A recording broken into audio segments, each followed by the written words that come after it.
Understanding the phrase, failed trap, in English. Hello everyone, in today's video, we're going to explore a fascinating phrase in English, failed trap. This phrase is not only interesting but also quite useful in various contexts. So, let's dive in and understand what it means and how you can use it effectively in your conversations.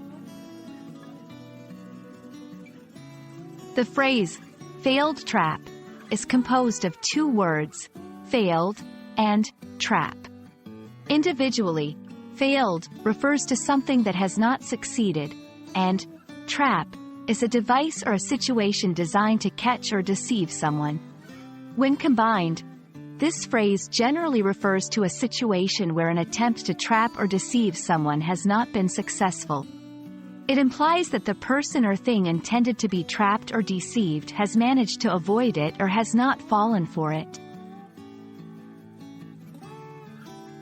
To better understand failed trap, let's see it in action within sentences.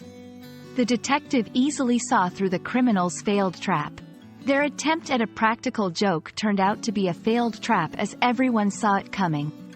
These examples show how the phrase can be used in different contexts to describe unsuccessful attempts at deception or entrapment.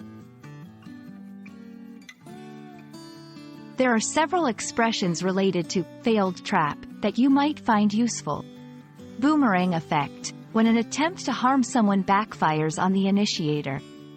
Backfire. Similar to the boomerang effect, it refers to a plan that gives the opposite result of what was intended. Outsmarted.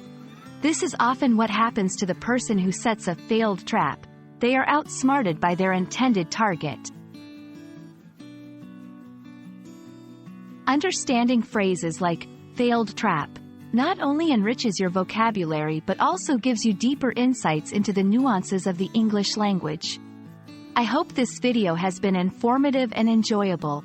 Keep practicing, and you'll find yourself becoming more and more fluent in English every day. See you in the next video.